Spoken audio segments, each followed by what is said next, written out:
June 22nd, 1941, the Wehrmacht crosses the Soviet border. The Red Army has 967 T-34 tanks in its ranks. On paper, it is the best tank in the world. Sloped armor, a diesel engine, and a 76mm gun. The Germans have nothing comparable. But in 3 months, almost none of these tanks will remain.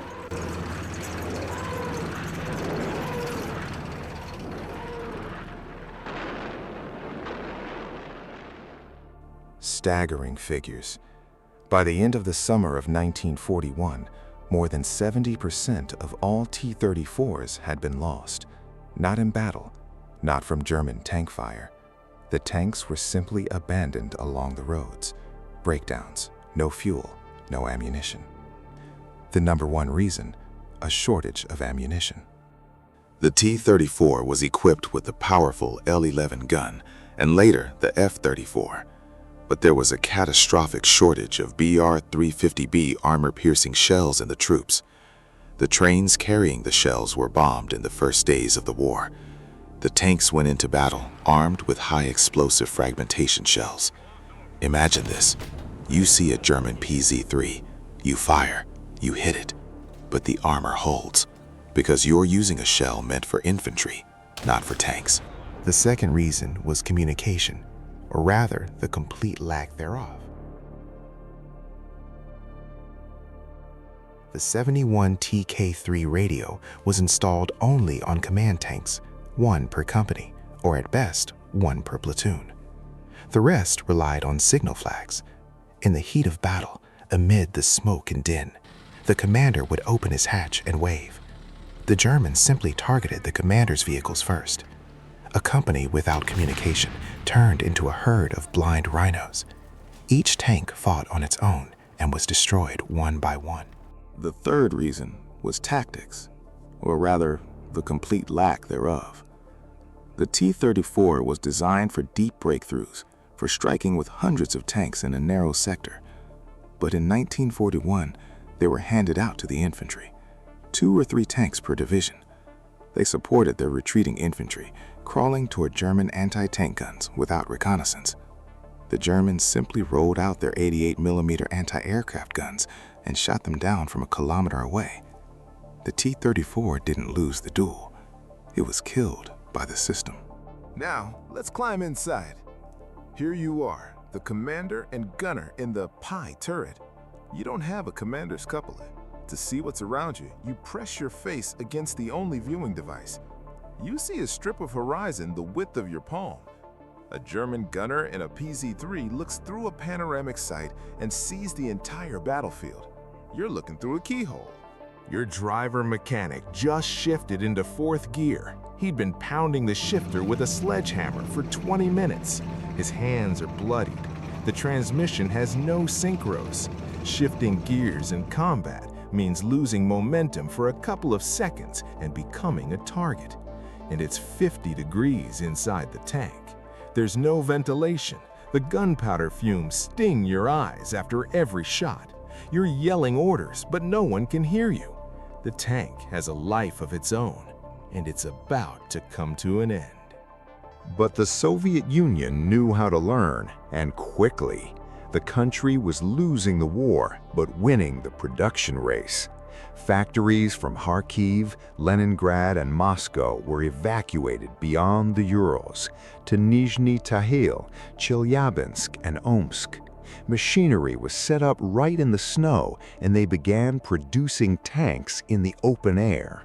It was hell, but it was there that the new T-34 was born. Simplified, fierce, cheap, mass-produced. What has changed? First, the F-34 gun has completely replaced the L-11. The barrel is 41 calibers long. The muzzle velocity is nearly 700 meters per second.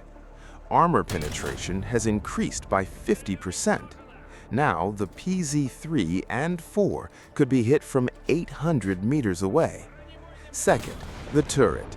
The complex cast pie was replaced with a simpler one, a welded version made of flat sheets which soldiers nicknamed the nut, or a cast improved version, without a recessed ring, but easier to manufacture.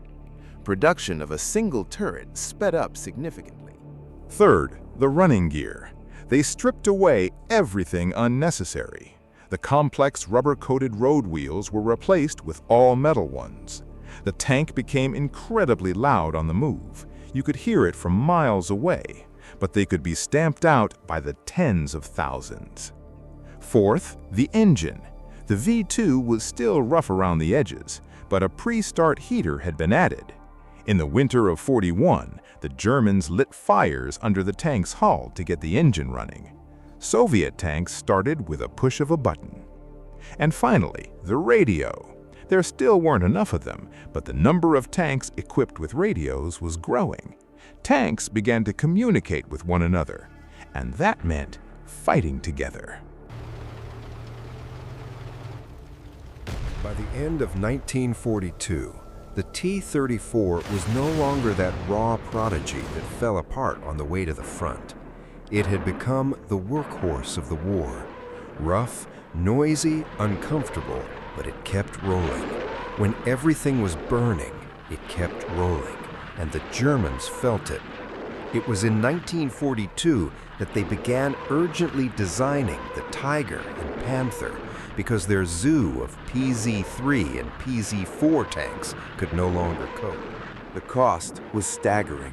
Between 1941 and 1942, thousands of T-34s were destroyed, along with their crews, 18-year-old boys who had only seen their tanks for 2 days and went into their final battle with no chance of survival.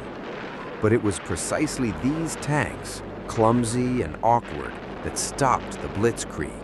Not the Tigers, not the Panthers. If you want to understand the T-34, don't look at the glossy photos. Look at the photo of a weld made by a 15-year-old girl in a workshop with no roof. That's where the real story lies. That's where the victory tank is.